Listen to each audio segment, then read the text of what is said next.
from your local election headquarters. This is Big Country Politics on KTAB. All right, thanks for staying with us. There are some parents and some students who didn't have to worry about the winter weather and the school closings last week. Parents teaching their children at home, and more families are finding homeschooling a choice that's right for them. KTAB's Mercedes Hernandez reports. Tragedy striking schools across the nation. I'm so glad we're home and that she's not there. And even closer to home. One of the fastest growing types of school choices Is the solution keeping kids out of the classroom? People choose to homeschool for a variety of different reasons. An in-depth look at school choice in the Big Country, only on KTAB News. My name is Susan Draper. And Lydia Draper, Lydiadraper. We call this our school table. We don't actually sit here to do a lot of schoolwork because sometimes we're on the couch. Susan was a teacher of 3 years when she made the jump from traditional to homeschool educator, just before her first son entered the 4th grade. He had a great kindergarten year, and then 1st grade wasn't so great. And then 2nd grade was wonderful. And then 3rd grade wasn't so great. It's been more than a decade later, and she's continued teaching her other 2 children, Samuel and Lydia, the same way. Samuel is now in college, and Lydia is still learning at home. There's a crossword. And the 13-year-old says she's never really had a desire to enter public school, but she does wonder about them. Sometimes, but, movies, I kind of get what it's like. But along with coming-of-age movies, coverage of school tragedies have also flashed across the Draper's TV screen. Every time there's a school shooting, I think about, I'm so glad we're home and that she's not there. But for Draper, it's not fear of violence that keeps her daughter out of public school. It's the ability to customize her education, right down to the diploma. It was really more about just teaching our children in a way that suited them best. families want to move their own pace.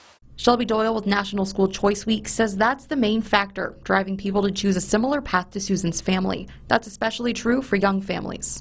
Our generation is just used to the idea of customizing the things that we do, and homeschooling is the most customized way that you can approach your education. Another reason it's growing is that the model for educating at home has changed with the digital age. It's incredibly easy now, even if you're not a stay-at-home parent. How many families are there out there that do choose to homeschool?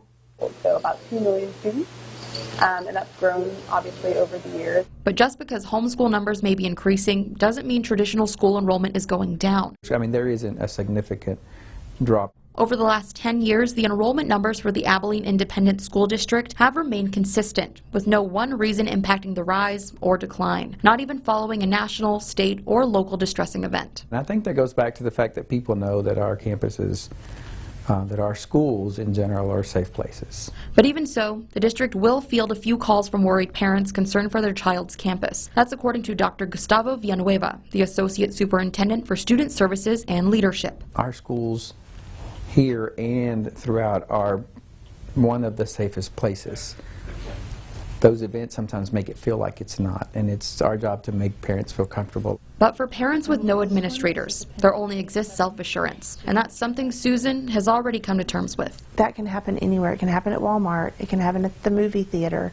It can happen at church. And while the burden of thought plagues every parent after a school tragedy, It is definitely something that weighs on our minds. so does the desire to provide the best education they can for their child, regardless of where the blackboard is located. I want my children to love to learn. Did you say you love to learn, Lydia?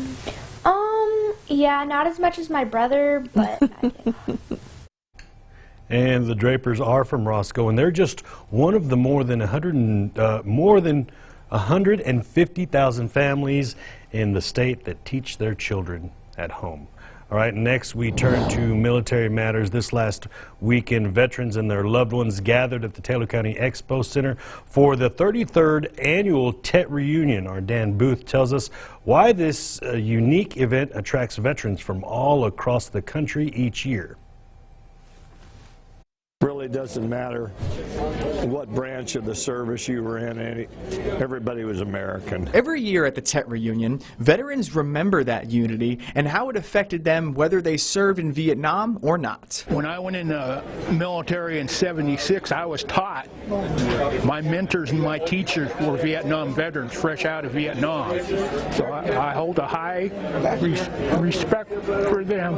The veterans didn't just attend the reunion to reminisce about their service. They took the time to reflect upon those who lost their lives protecting this country. The emotions ran high. I thought about some of the guys that didn't make it, like the Crosses. They paid the real price. They gave the last measure. I was one of the lucky ones. Veterans travel from all across the United States to come to this event, and being here gives them the opportunity to soak in the support and pay tribute to everyone who served in the U.S. military. For BigCountryHomepage.com, I'm Dan Booth. Lots of good stories there at that event. Still to come on Big Country Politics, school loans. Many people have them, but how do you pay them off? We're back in 2 minutes.